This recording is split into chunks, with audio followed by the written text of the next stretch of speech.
The views and opinions expressed on this station do not reflect the owners, management, staff, clients, or partners.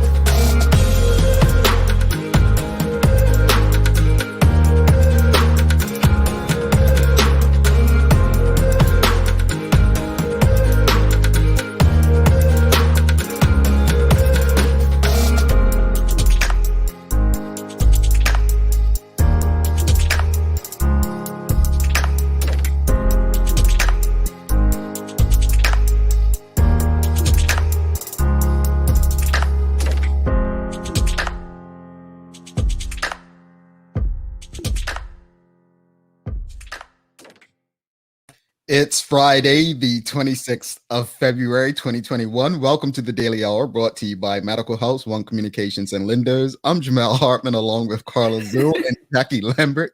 Thanks for making us part of your daily routine. If you're watching online, share the link.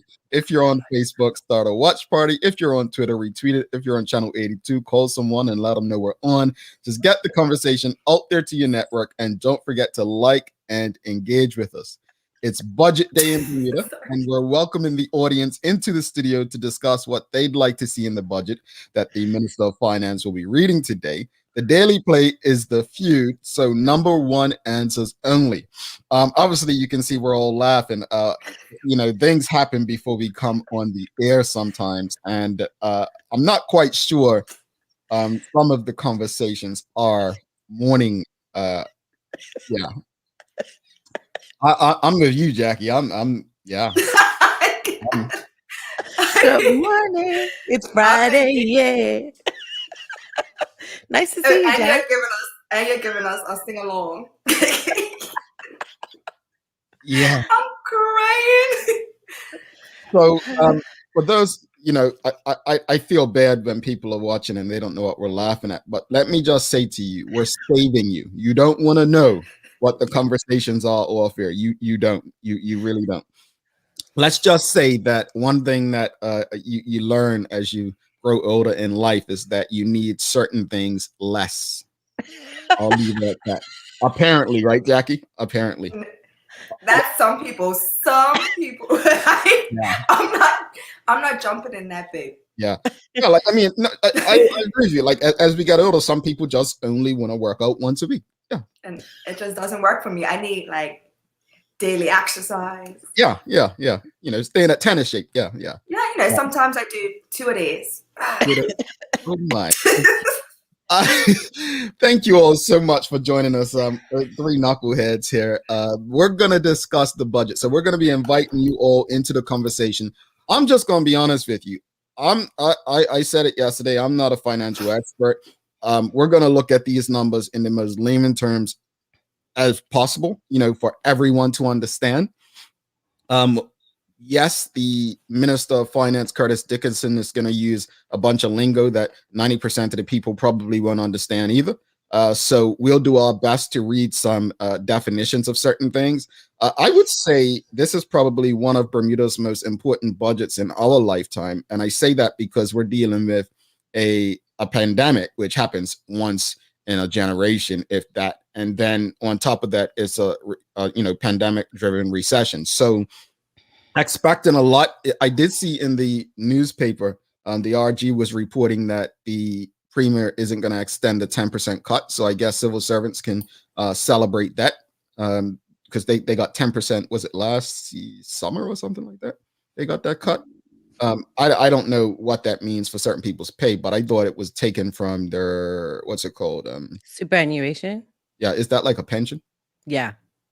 Okay, superannuation. But either way, this is an important day for Bermuda and Bermudians. And we really, really have some things to discuss. I don't know. So let's think of some areas. So let's look at some ministries, you guys.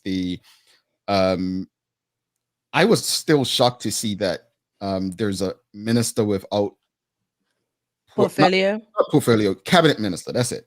Cabinet minister. That there's a cabinet minister, and that would be Wayne Ferbert. So I guess I don't even know what the minister for the cabinet does, but the ministries we definitely want to cover, right? I would say would be the Ministry of Health. You'd agree with that? Like obviously it's a pandemic, so we probably want to keep that. We probably want to obviously Ministry of Education. That's a huge one. The Ministry of National Security. Last time around, the Ministry of Tourism and Transport was the same, right? But I'm interested to see, because when you look at the listings, obviously David Burt is the Premier of Bermuda and Minister of Tourism, but Transport looks like it's separated with Lawrence Scott. So when the Ministry of Transport and Tourism, if you look at them both, transport, I mean, the public transportation system needs work. I think all would agree with that. I keep seeing people talk about these potholes. So that would be Public Works then, right? Mm-hmm. All right. Potholes are ridiculous. I wouldn't know. I haven't driven on a Bermuda road in quite a while. But let's go with some meanings that may come up. So GDP, right? Gross domestic product. When you're away and you used to have Bermudians around you, people used to ask about Bermuda. And I just remember Bermudians always saying, oh, we have one of the highest GDPs in the world and whatnot. And then you ask them, well, what does that mean? And they didn't know, right? And GDP was a way that Bermuda and Bermudians have always felt made Bermuda a rich country per se. But does everyone quite understand what the gross domestic product is? I mean, I always looked at it as the average to say, you know what, the average citizen or resident makes this, but it truly has more to do with the country's economic output. Carla turns to Google. I have no idea. I don't know. I know that we have a good one or a high one. Whether high is good is another story. But yeah. Let's see. Well, I mean, it's you can go on any business website and you'll find what gross domestic product means. It really is the measurement that captures a country's economic output. The monetary value of all finished goods and services made within a country during a specific period. Mm-hmm. Does that make sense? Well, I mean, it depends on who you're asking. None of this makes sense to people like me. But one of the things that GDP really reflects, though, and it used to reflect, I would say, is the standard of living by the people of the country. Would we all agree that the gross domestic product people would use that to say this is a reflection of the way the people of a country live? Mm-hmm. So you're going to hear GDP today. Just remember, like, this is, again, we're not the scientists. These are the terms you want to look out for, because there's going to be a lot of language used by the Minister of Finance. The other thing that might come up, inflation. We always hear about inflation, right? So I always looked at it like, man, everything's going up but pay, or inflation's going up but we don't even get an inflation raise, and so on. But understanding what inflation is key as well. Carla, you and your friend Google want to get on it? Sure. No, but inflation is basically it's about purchasing power, right? And I'm gonna give just layman terms what I always thought it was, and Carla will look up and tell you if I'm wrong. But inflation is really about I'll use this example as I was taught. If Jack is selling something, right, and in January she's pretty much selling it out of it. She's selling tennis rackets, and she's selling out of tennis rackets, and then all of a sudden something happens and people stop spending, right? And now Jack has got tennis rackets, and I mean, nobody's buying them. I would believe that the purchasing power of the people is no longer there, and so it tends to mess with inflation of prices and so on. She might have to raise prices for the little bit that she's got there to make up for what she spent on them. Would that be inflation? Help me out. You don't remember when we were younger and they used to do this thing on the news and it will say a basket of groceries that was $100 5 years ago is now worth $85, right? So it has to do with purchasing power. So inflation is the decline of purchasing power of a given currency over time. The rise in the general level of prices, often expressed as a percentage, means that a unit of currency effectively buys less than it did in prior periods. So if Jackie's rackets were $15 in 2000, they may now be, I'm sorry, if they're $15 now, they could have been $25 in 2000, but it's the same 15. Never mind. So I just gave an example on months. You're telling me that because I mean the purchasing power, her rackets, the price changing because of people spending different. That's not inflation. It could be, but you know what? This is, but you know what? This is a great example because I think we're pretty articulate, right? Only for you from college onwards, but I think we're articulate, but it's so hard to understand. So imagine for any everyday person, it's quite complex. All these terms, like we need a little, the community needs a little economics Bible as such, so that everyday people can understand all of this stuff, the implications of it. Teresa says no, inflation speaks your purchasing power this year relative to prior year. Well, I did a month, Teresa. That's what I said, T. I did a month. She saw your comment. Don't worry about her. Look, Teresa, I use January to February for Jackie. Does it have to be years? I always see reports about retail, like inflation decreased or increased. Like, so I think, I think with years you could see a greater change as such. You know what I mean? That's not how politics works.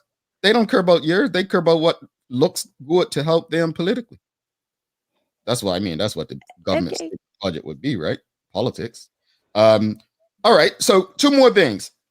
This is not a look. I don't want people to think we're using profanity on this show, but debt. We all know what debt is, right?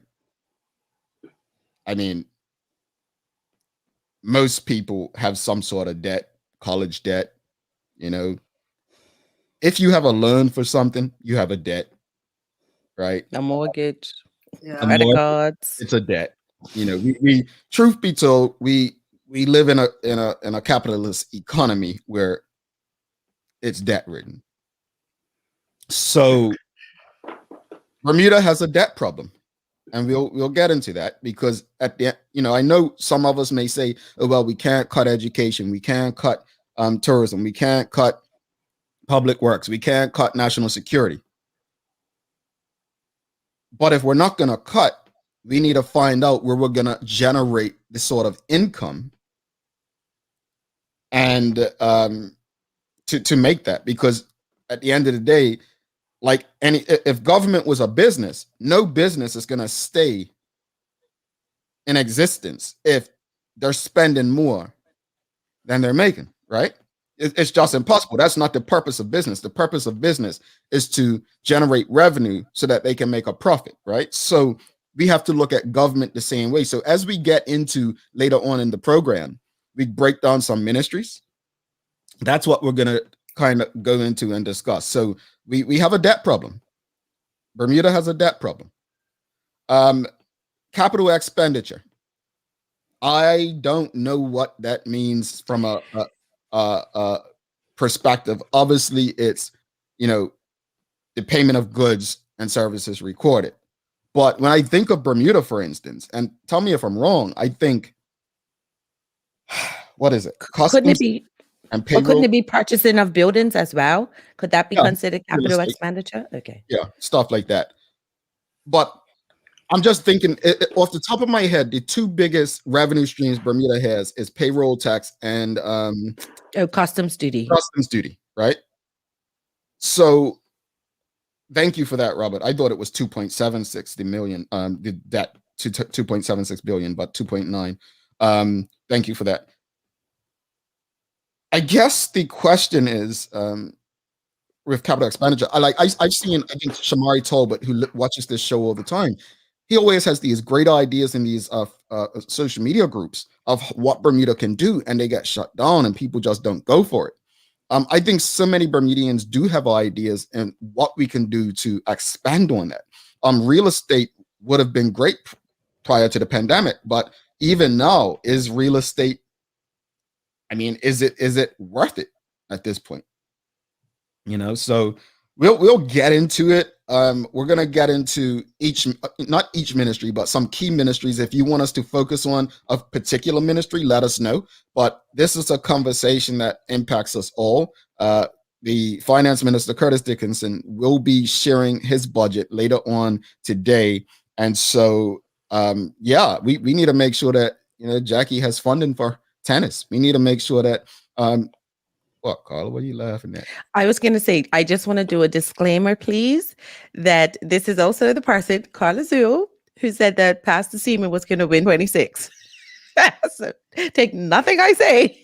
I forgot you said that. Yeah, disclaimers are important on this show. They are important. They are important. Harry to Carla.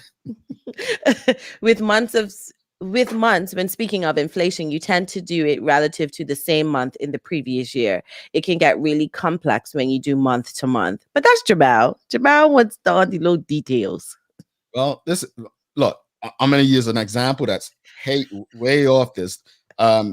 You want to get, and she's right, but it also takes me back, and it's funny, but it's not. Brother put on Twitter the other day, he says, why do we pay like rent the same amount every month, but February has 28 days and all these other months have 31? Talk to me about why I don't pay less for February.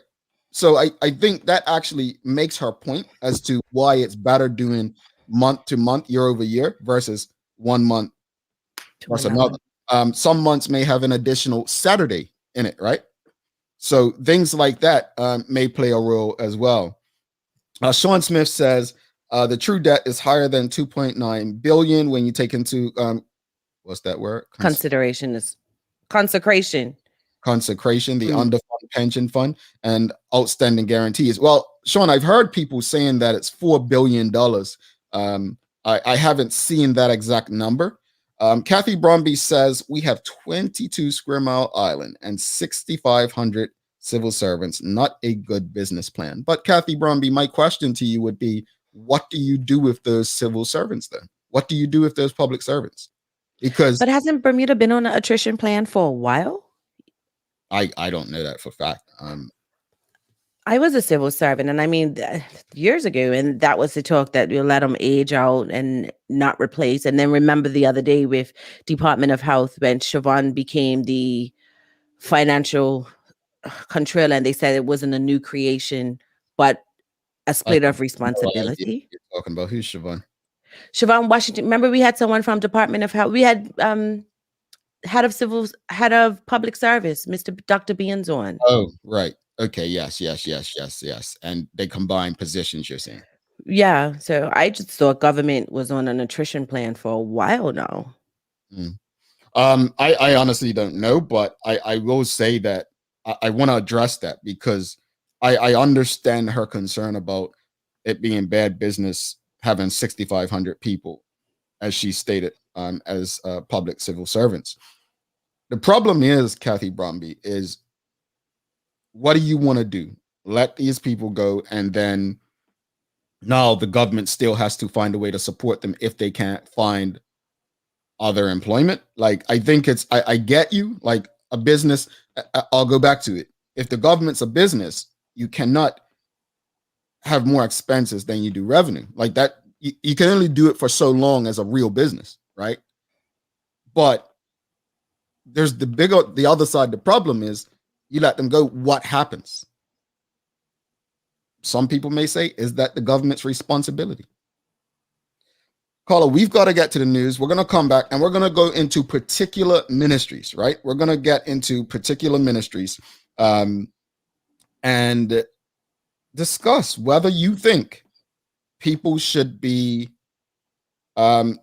should we increase the budget or decrease the budget? But somewhere, some way, we have to find a way to either increase revenue or reduce expenses. Right now, you don't have to be a genius in math or finance or an accountant to understand that it just is not sustainable. Carla, over to you.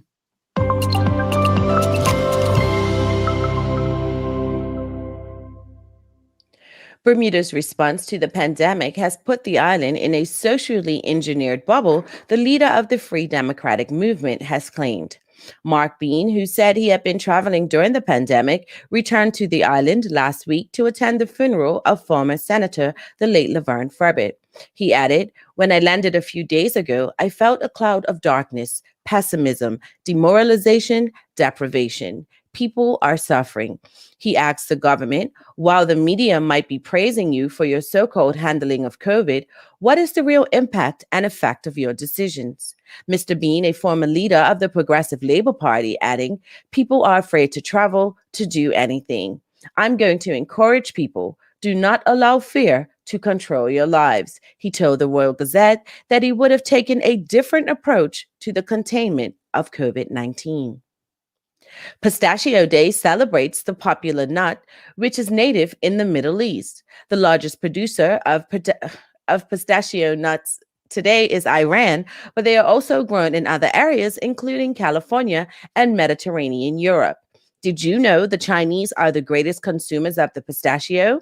It is thought that pistachio nuts have been eaten by humans for at least 9,000 years. Legend even has it that the Queen of Sheba restricted the eating of pistachios to the royal court and forbade commoners to grow them. Studies have even suggested that eating moderate amounts of pistachios can keep your heart healthy. Turning to weather, the temperature in Bermuda is expected to reach a high of 68 today. Kingston, Jamaica will see a high of 85, and Porto, Portugal will see a high of 65. That's your Daily Hour news break. All right, and don't forget, Juggling Jason will be up later following this show with the Friday mix and office workout, so you don't want to miss Juggling Jason getting your weekend started. Bit of that soca stuff, you all, it's carnival. It's still carnival time. I mean, you all didn't It's get always carnival time. Yeah, it's always carnival time. So make sure you do that.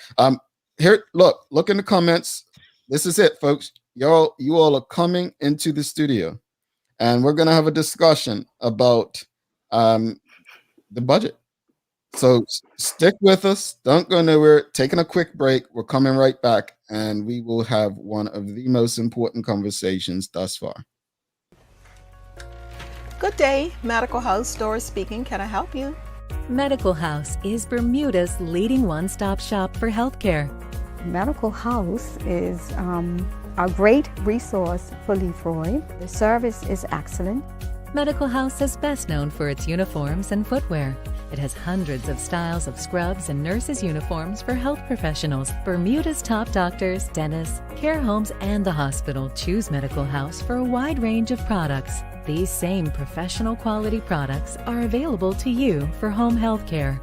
The biggest reason to come see us is that we specialize in these areas and the education and knowledge that we provide.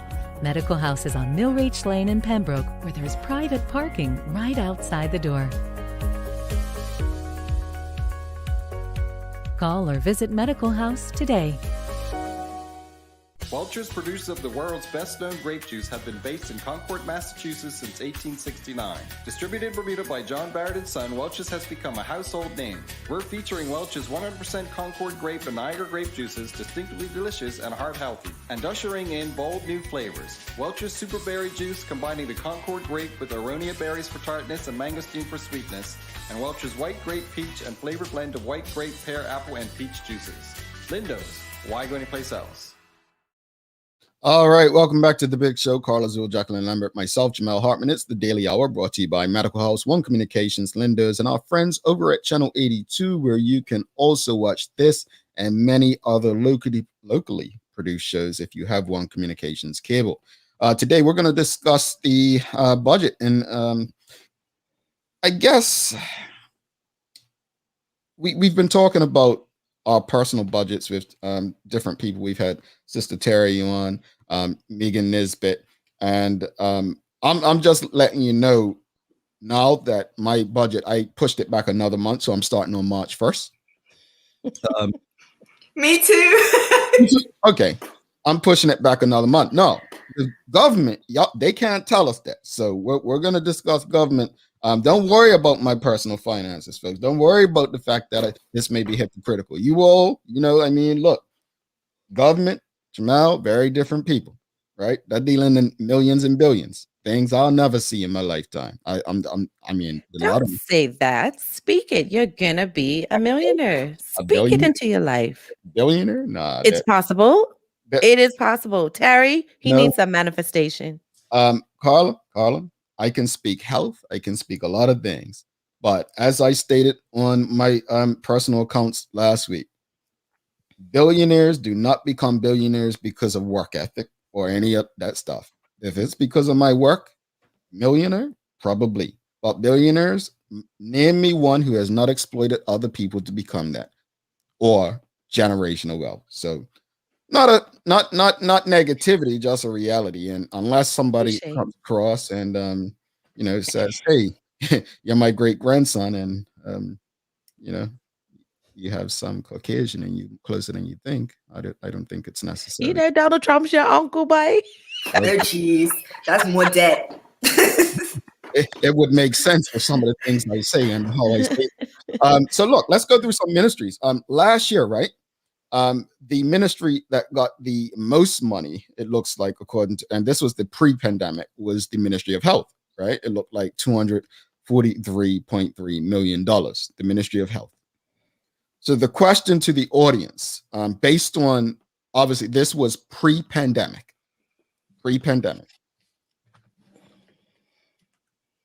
From the audience, do you believe that the Ministry of Health should have their budget increased or decreased?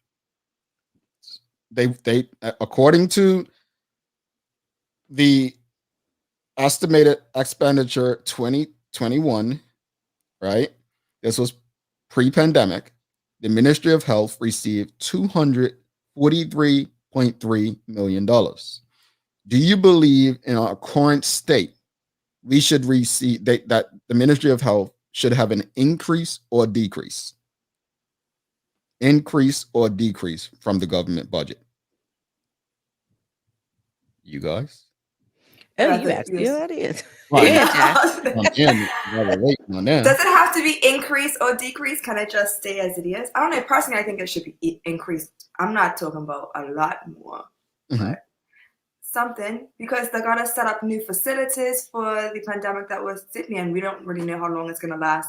And you got other places that are having second waves, third waves. So I mean, to make sure that we have enough people to help, like I actually know Dr. Weldon, and she's put me on work, and her team's not that big. So if she can expand and get more funds to make sure that she has a decent enough size team to get the work done to keep us safe, then go for it. Carla?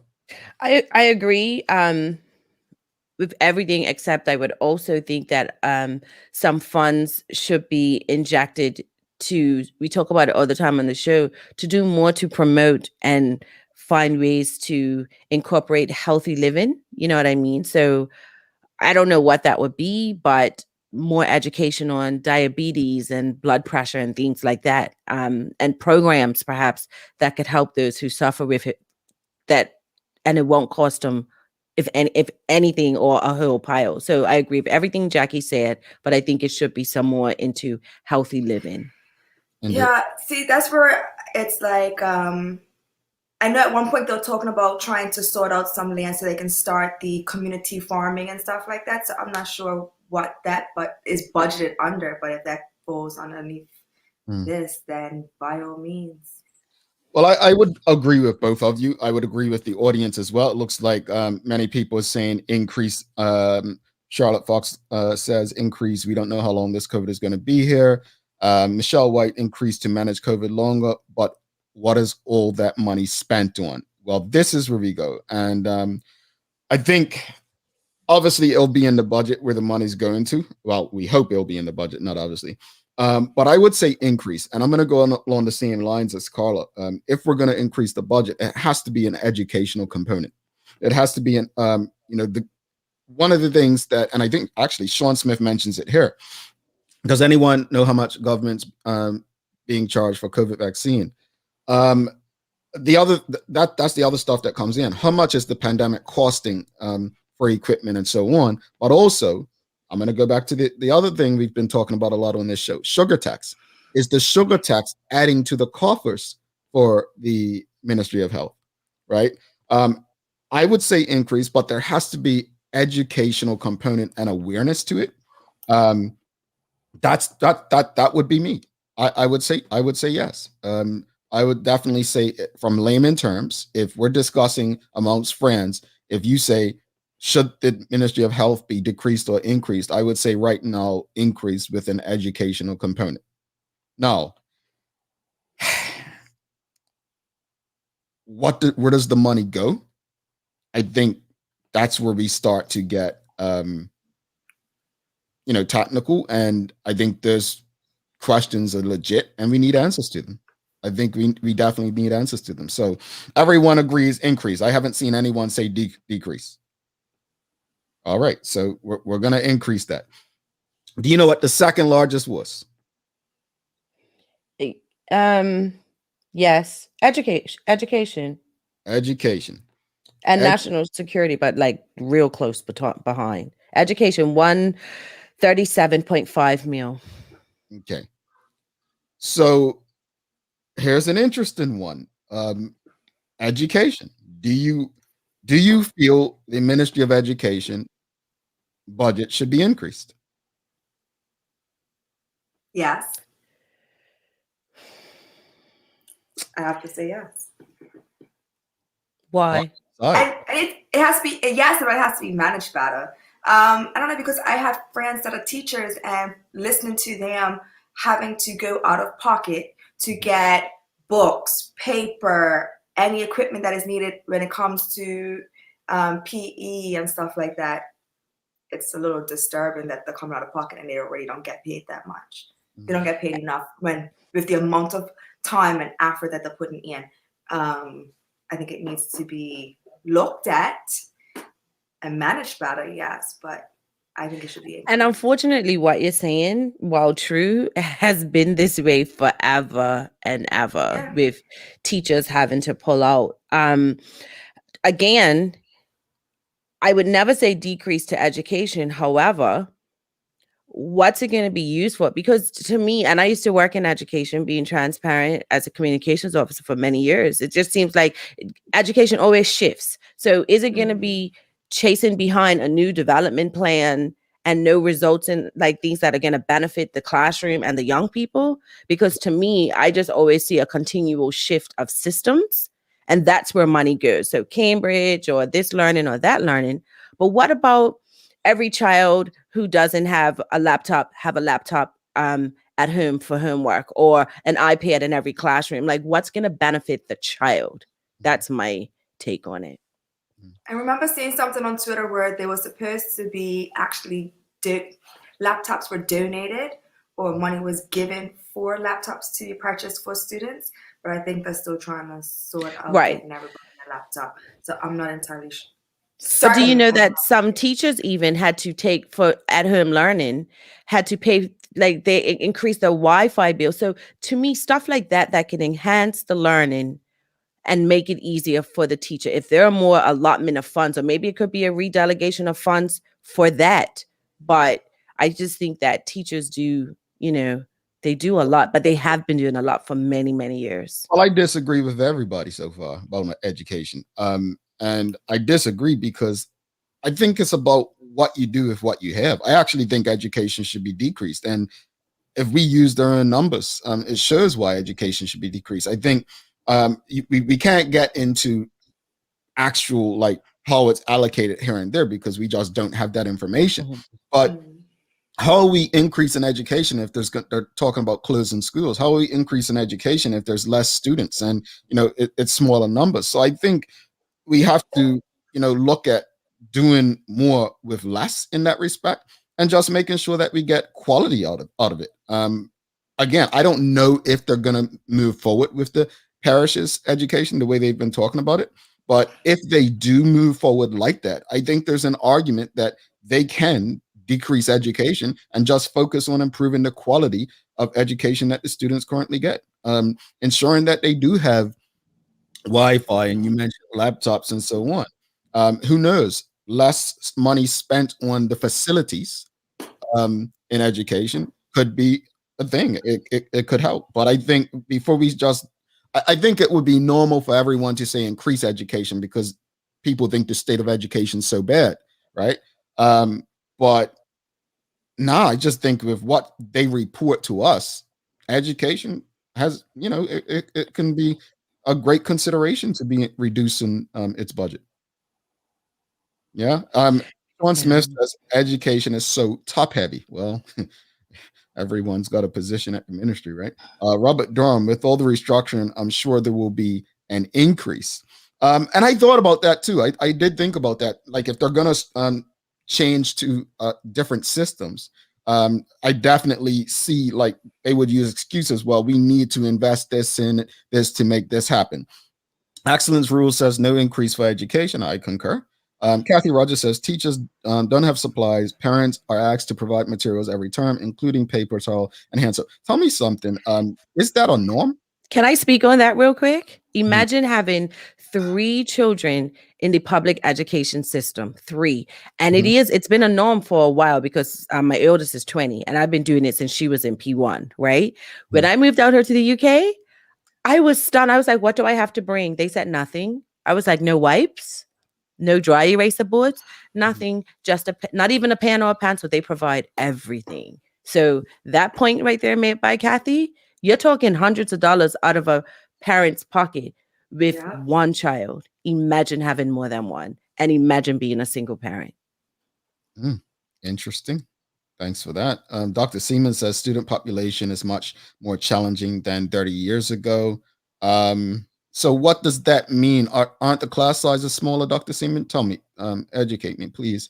Excellent rules. Funds are already being mismanaged. All educational positions should be regularly assessed. If performance objectives are not being met, positions/persons need to be assessed further, replaced, and or removed. Michelle White, I agree with Jamal, except do more with what they have, and quote, not with less. So basically you're saying leave the budget the same, no increase, do with what they have. One thing to consider though, and we won't know this offhand, but how many students, because again, it's been happening for years where more parents are putting their children in alternative school systems, right? So I think the number of students in the system is very relative as well, because why would you be spending all of this if it's less students? So it goes into your point of not necessarily increasing, but just using, looking at, that's a factor that you can't ignore, how many students are still in the public system. Yeah, and that's one of my overall points. Like, I mean, we keep talking about population dropping in smaller sizes, so I think we need to take all of that into consideration. I think a lot of people think that more money means better results, and that's just not, like, if we can change that narrative, change that mindset, that throwing more money at things equates to better results, then I think we're in a better position to understand how we can get out of some of the situations that we're in financially. Monica Dunstan says teachers got a small budget to spend at Ministry of Education department stores, and after that we come out of pocket. So interesting. And that's how the parents supplement them. Yeah, Dr. Seaman says class sizes need to be small. Some are still too large. Teachers having challenges in discipline. Robert Durham says, I believe stores deal with more with furnishing, in my opinion. Kathy Brumby says, 1972, 5 people in Department of Education. In 1994, 64 people in Department of Education. I wonder what the number is now. Wow. Dr. Seaman says ministry size can decrease. All right, so let's go to, so that was education. Looks like you all said increase. I said decrease. So let me write down my ed. I said decrease. What? I have to remember what I said. I don't want to look. We may get to the end of the show and I might forget what I said, I mean, my opinions change with more information I'm given. So right now it could be increased, and in 20 minutes it could be stay the same, and tomorrow it could be nothing. Well, I think that's how it should be. I think that our opinions should change with more information. Or I mean, even if it means having the same opinion, but more information to support your opinion. Next is national security. They received just under 135 million, right? National security. Obviously, we think of national security, we usually just think of crime, but there's much more to it. There's internal security. You have the Bermuda Regiment, right? Customs, I believe, falls under finance, not national security. So you got police, you have finance. I'm saying finance, fire, police, fire, and obviously the regiment with national security. I think that national security is probably more important than some people think give it credit for. But that said, do we need to increase the budget for national security? We're talking natural disasters as well, like hurricanes and stuff like that, not just petty crime or major crimes, but just the security of the island. Thoughts? Should we increase or decrease that budget? In between, huh? I don't want to say decrease. So anyway, Carla, you go first. Let me hear your opinion and see what information you give me. Let me say, do you not remember my opinions in politics? Right. This national security is just so close to my heart because of the gun violence, and granted, it has reduced, but I also am always fearful that it will increase tremendously at any moment, depending on what's happening. So I would just say stay the same, because Bermuda seems to have been doing okay over the last year. And hopefully if the efforts are replicated, there will be no need to inject more international security. But again, I'm looking at it a bit one-dimensionally, and I'll be very clear about that. Jackie? Well, you made the mention of natural disasters like hurricanes and stuff. And I don't know how you feel because Trump's your uncle, but global warming is a thing, and everything progressively gets worse. Like, I don't know. I don't want to say decrease at all, but I'm a little bit more on the increase just in case, because precaution, training, because these don't have to go away and do training, right? I know the firemen, when it's both at the airport and the other, because it's two different teams, they go away and get training, right? So who's paying for that? And how often do they have to get trained? Well, I mean, with technology now, they don't have to really travel in them. Can't they go on YouTube and do a training? I'm joking. You want your nurse to inject you with a needle off of YouTube? Hey, I never really practiced this, but today you're my first try. I don't know if you know, Jamal, are there any, because we know the obvious ones, but are there any departments within national security that you know of that we may overlook, but it's very critical?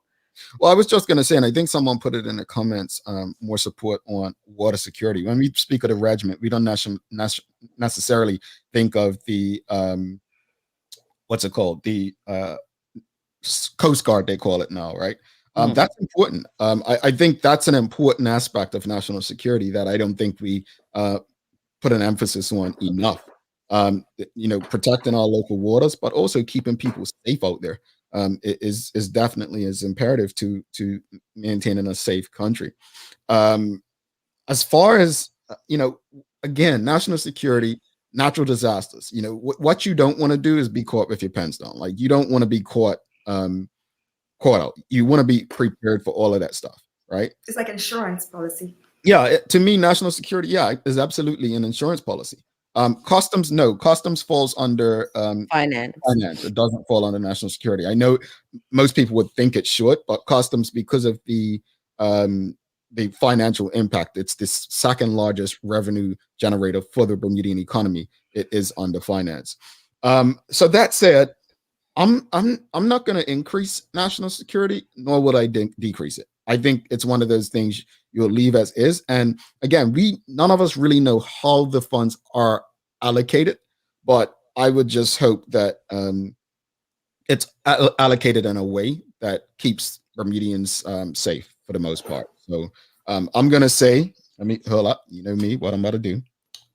National security, same. I'll just put an equal sign. Yeah. We're going to leave national security the same. All right. So do you play bats? No.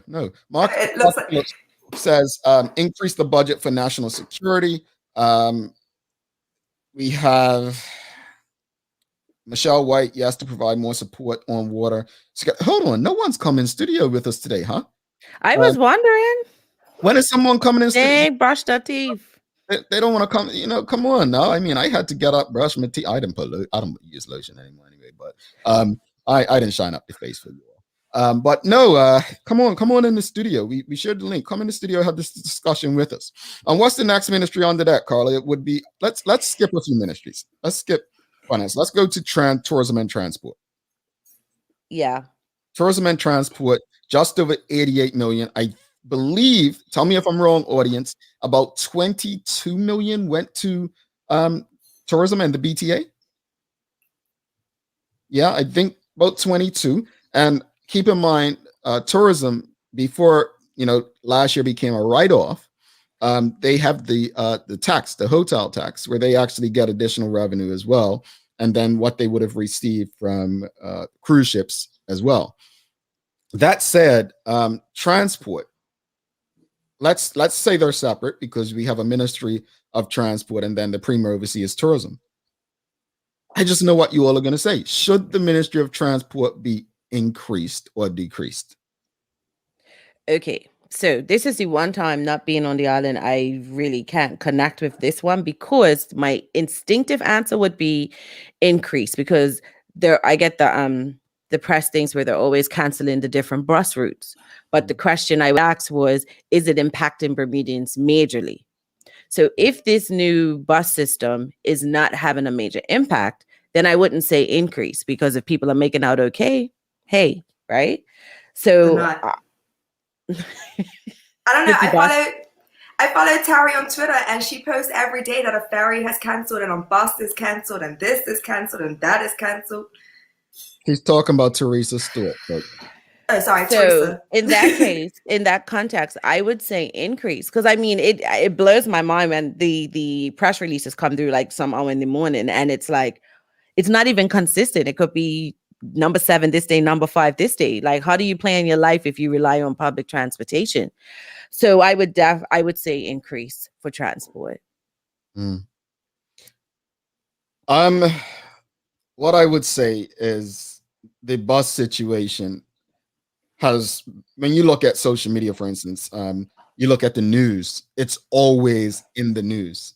And I think people are, if you ask anyone who uses public transportation, they would say it needs to be increased.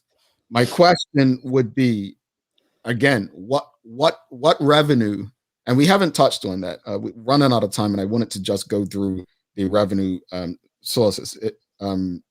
If you have it up, Carla, I think I know I sent it to you guys, but I can look and share. But I did say that the top revenue generators for Bermuda was payroll taxes and then customs duty. It'll be interesting to find out what the revenue is from transport and compare that to what the expenses are for transport, because the old conversation keeps coming up with transport where people are saying it's time to privatize. Easier said than done, right? Easier said than done, because once you privatize the normal citizens who use public transportation, now you're dealing with a business who their main focus is to generate revenue and make a profit, right? So you're entering a different space and more challenges. With that said,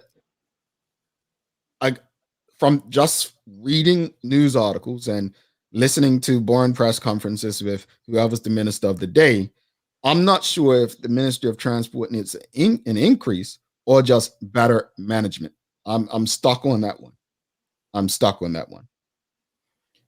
I think everything just needs to be managed better, to be honest.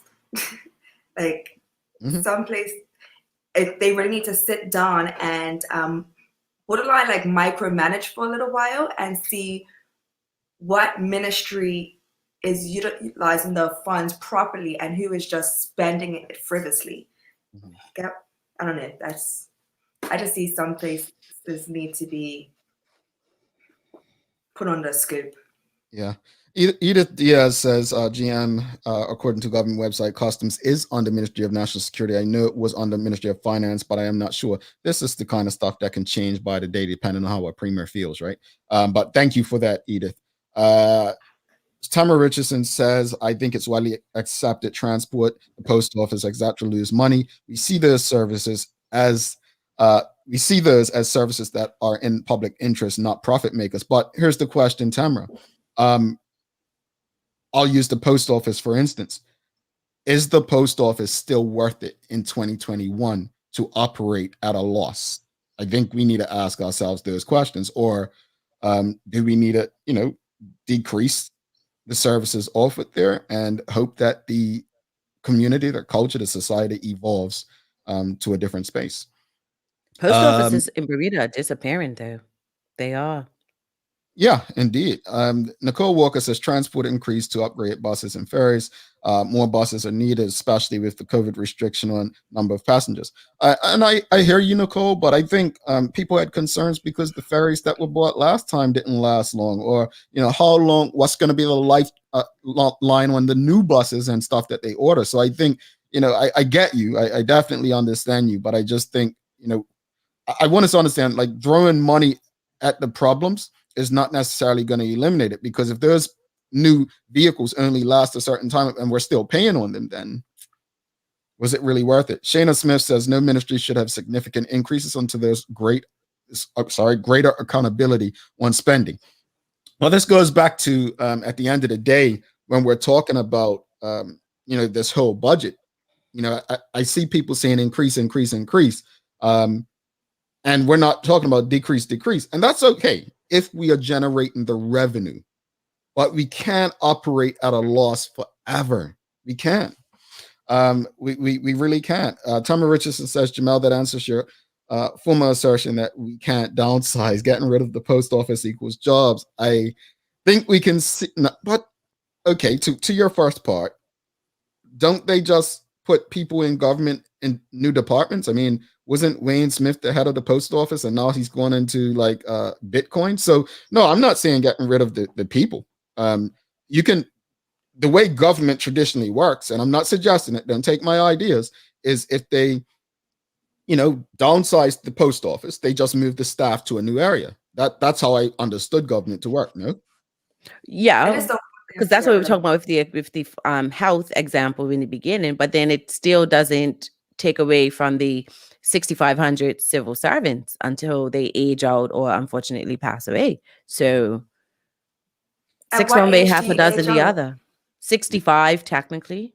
Or I think, no, they raised it to 70. Correct me if I'm wrong, but I think they raised the age to 70 in the civil service. I feel like you're right. Well, all eyes are definitely on the Minister of Finance. As Tamara Richardson says, I think we can see from this 60-minute convo that Minister Dixonson has the hardest job on the planet. He does. I think it's a lot of pressure. I wouldn't say his bold, or he's got her already, because he's gonna lose some later. It's a tough job, but at the end of the day, folks, these are important conversations, and these are conversations that we should be having regularly. Bermuda as a business would be out of business, right? It's not sustainable. And we only have 60 minutes to have this conversation. I literally just said yesterday morning during yesterday's show that we were going to discuss this. So research isn't as in depth as it possibly could be on certain ministries and revenue streams. But my hope is that whatever budget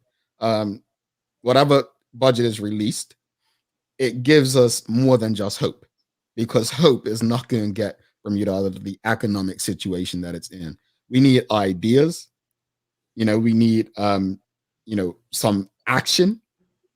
And I mean, all eyes on Minister Curtis Dickinson to see what kind of ideas the government is offering going forward to help Bermuda get out of the economic situation that it's in. All right, we're going to take a quick break. We have the Daily Play coming up. These cheaters, Jackie and Carla are going to be playing number one answers. You don't want to miss this because it's quite funny already. You don't want to miss it. Stick with us. Bermuda, do you know the difference between internet and Wi-Fi? Don't worry, neither did I. Let me break it down to you. Internet is delivered to your modem, which then has to push the Wi-Fi signal into the rest of your home. Do you find that the further you're away from your modem, the weaker your Wi-Fi signal gets? That's because Bermuda's homes are built hurricane tough. It's really difficult for that Wi-Fi signal to reach every room. But you're in luck. Our One Home Wi-Fi solution guarantees Wi-Fi coverage in and around your home with the help of our Eero devices. Plug in the Eero around your home and it will create a mesh Wi-Fi network in every room.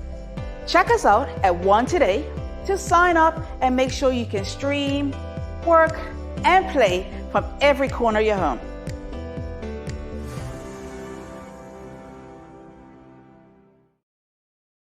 All right, welcome back to the big show. Carla Zul, Jackie Lambert, myself, Jamel Hartman. I am the good one. That's why I read the questions here. It's number one answers only. Folks, help them out, help them out, help them out. Here we go. Name a cause of traffic accidents. Speeding. That's number two. Not paying attention. Drinking was number three. Not paying attention. No, it's looking at a woman. It's my biggest pet peeve when I'm driving too. Cutting people off. No. Texting is not texting. Yes, cell phones. There you go, Jackie. That's the biggest pet peeve I have when I drive. Like I'm on my commute, I always know when someone's on their phone. Like I'll look and I'll give them some sign language. Like get off your. Yeah, it's dangerous. So cell phones were number one. Second question. Here we go. If everyone obeyed the law, name something we would no longer need. Police. My goodness, look at these, man. Shucks. National security budget would need to be cut, right? Police was number one, guns number two, jails number three, traffic tickets number four. And the final one, folks, this is a PG show. A PG show. Children, parents are watching this show.